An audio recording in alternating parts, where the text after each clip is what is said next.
What it do? It's your boy, the one and only Fat Boy VII, and welcome back to another Overwatch video. In this video, I want to talk to you guys about the recent patch notes and some of the buffs, and maybe a slight nerf to a character as well, of three heroes being McCree, Reaper, and Roadhog. And what I'll do is I'm going to jump straight into Reaper here in just a second because I like his changes the best. But with a little bit more information as well, with the patch notes brought us a new map, being Horizon Lunar Colony, which is an assault-based map based on the moon, where we kind of seen Winston was born and raised. More information can be found in his cinematic lore itself. But the other thing with this, though, is that all these changes are exclusive to the PTR, so this is PC players only at the moment. Us console players on the PlayStation 4 and Xbox One have to wait just a little bit to get these updates, but it'll be here pretty soon.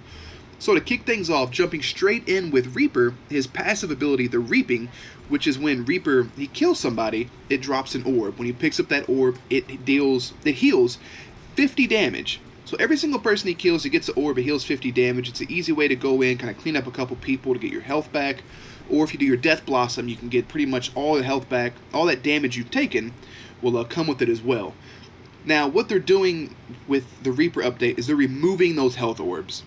Now his new ability for his passive, the Reaping, is he regains 20% of all damage done to heroes as health. So while he's dishing out damage, if he is taking damage as well, he's getting back 20% of what he is dishing out. I think it's going to be a really cool way to play Reaper now to help him make those solo pushes. That way he doesn't always have to have a healer on him. Just give him a way to get health back a little bit easier than having to track down those orbs. They haven't mentioned yet if this is going to work with Death Blossom itself, but if that's the case, it's going to make Death Blossom an even bigger threat. Now with this, they do have some developer comments, which I will read, which is Reaper's old healing passive was useful if you could kill a bunch of enemies in a row. But since enemies needed to be dead for it to work, it wasn't very helpful unless the situation was already in your favor. His new passive lets him get an immediate benefit from it, especially when fighting tank heroes, which tend to be larger targets that deal lower damage.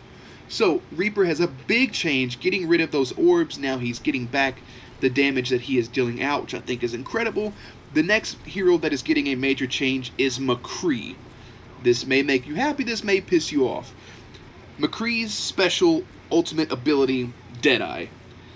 Targets now begin locking on after 0.2 seconds instead of 0.8 seconds. If you've ever played McCree, when you get your Deadeye, when you get your High Noon ability, you find a group of people where you want to take them all out. As it's charging, that circle is getting lower.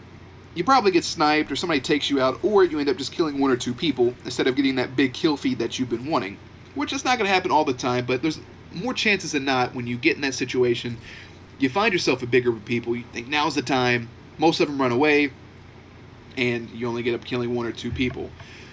So, I think with this change, what it's going to do is, going from 0.8 seconds to 0.2 seconds, not only is it going to help you out playing as McCree, because you're going to get your Deadeye locked on a lot faster, you're going to kill more people, it's going to be a lot more fun, but being on the defensive side of it, when you hear that, it's high noon, you know that you have to shit it and get it, alright? You got to get out, you got to move, and if not, you get popped in the head.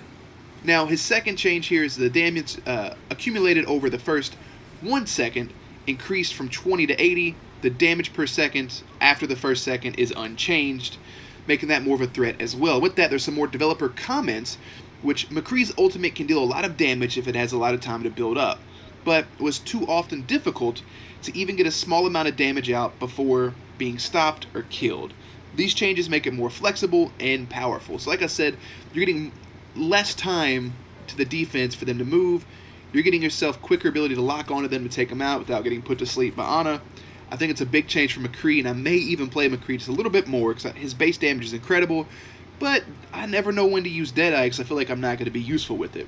Now, the last change is kind of a combination of a buff and a nerf in a sense, and it comes to the character Roadhog, who is he either pisses you off when you play against him, or you don't mind because you can switch to Roadhog and play just as well. Congratulations if you can. I cannot play Roadhog.